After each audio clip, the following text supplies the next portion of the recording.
19 साल 13 आरोपी और एक फैसला जिसने वक्त की धूल में दबे एक के नाम को फिर से हवा में तैरा दिया है। 2006 Mumbai local train blast case में बॉम्बे हाई कोर्ट ने हाल ही में सभी आरोपियों को बरी कर दिया।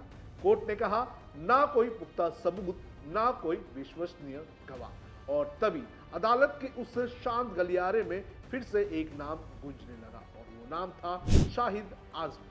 आखिर कौन थे शाहिद आजमी, जिनकी चर्चा इस केस के फैसले आने के बाद लगातार की जा रही है। इस वीडियो में आज शाहिद आजमी की ही बात करेंगे। नमस्कार, आप देख रहे हैं लोकमत हिंदी। मेरा नाम है सोम कनौजिया। शुरुआत करेंगे दंगों की आग में झुलसे उनके बचपन की। शाहिद का जन्म 1977 में मुंबई के देवनार इलाके में हुआ था, एक मध्यम वर्गीय मुस्लिम परिवार में। उनके पिता उत्तर प्रदेश के आजमगढ़ से आए थे, लेकिन शाहिद पूरी तरह से मुंबईया था। वहां पला बड़ा और वहीं उसकी जिंदगी बनी और उजड़ भी गई। लेकिन सब कुछ अचानक बदला दिसंबर 1992 में, जब बाबरी मस्जिद विध्वंस के बाद देश भर में दंगे भड़क उठे। 14 साल का शाहिद एक गवाह बन गया। उसने अपनी आंखों से देखा कि किस तरह से उसके सामने उसके समुदाय के लोगों को मारा जा रहा था। गुस्से में, डर में या शायद भ्रम में वो खुद भी हिंसा में शामिल हो गया। पुलिस ने उसे उस वक्त हिरासत में ले लिया, लेकिन नाबालिग होने के चलते उसे छोड़ दिया गया। पर दंगों ने उसका मासूम बचपन उससे पूरी तरह से छीन लिया।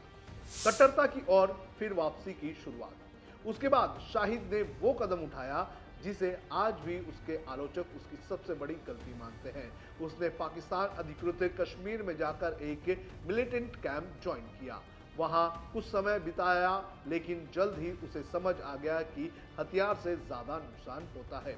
1994 में जब वो वापस लौटा तो उसे टाड़ा यानी कि terrorist and disruptive activities act के तहत गिरफ्तार कर दिया गया।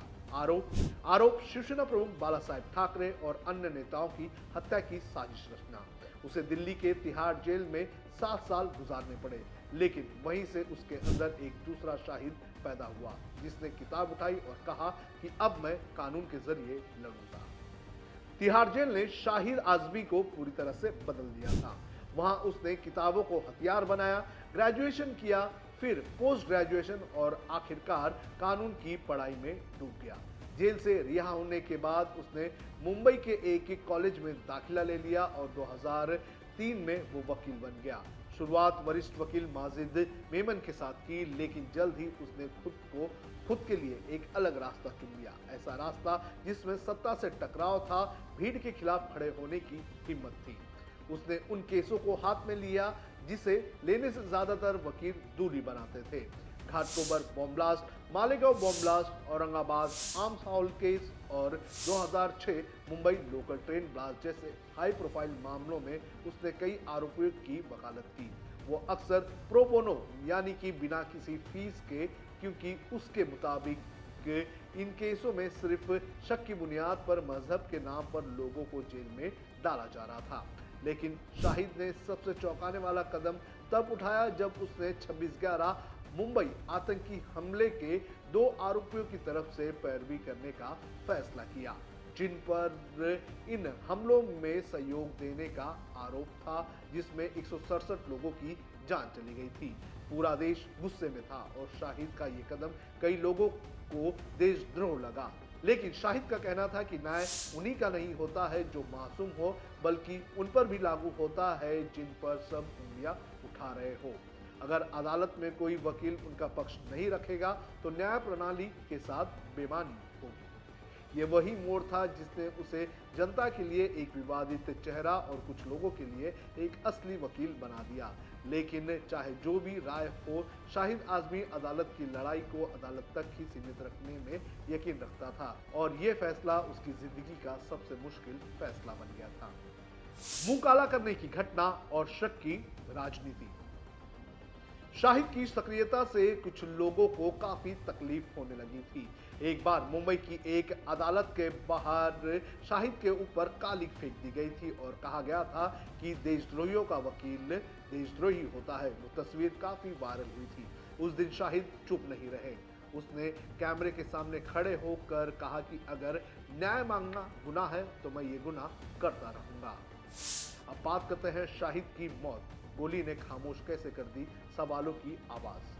11 फरवरी 2010 की शाम मुंबई के कुर्ला इलाके में स्थित शाहिद के ऑफिस में 4 हथियारबंद लोग दाखिल हो गए। 2 गोलियां उसके सीने में दागी गई और 32 साल का वकील खत्म कर दिया गया। पुलिस ने कहा कि अंडरवर्ल्ड गैंग भारत नेपाली ने यह हत्या करवाई। 4 आरोपी गिरफ्तार हुए, लेकिन न हथियारों की कथित तौर पर फॉरेंसिक की जांच हुई और न ही कथित तौर पर किसी को सजा मिली। मामला धीरे धीरे शांत हो गया।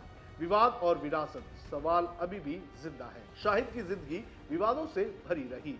2007 में एक इंटरव्यू में उसने मुंबई एंटी टेररिस्ट स्क्वाड और इंटेलिजेंस ब्यूरो पर कई गंभीर आरोप लगाए थे।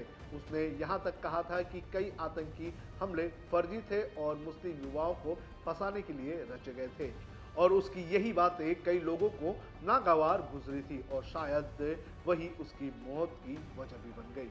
2006 में निर्देशक हंसल मेहता ने शाहिद नाम की एक फिल्म बनाई, जिसमें राजकुमार राव ने उनका किरदार निभाया था। फिल्म को खूब सराहा गया और कई अवार्ड्स भी मिले, लेकिन फिल्म के जरिए शाहिद एक शहीद बना दिए गए, जबकि जिंदगी में वो खुद को एक इंसान मानते थे जो अन्याय के खिलाफ लड़ा करते थे। शाहिद आजमी ना तो गांधी थे और ना ही भगत सिंह। क्या वो आतंकियों का पक्षकार था या अन्याय के खिलाफ लड़ने वाला एक वकील? आपको क्या लगता है? आप हमें कमेंट करके जरूर बताएं।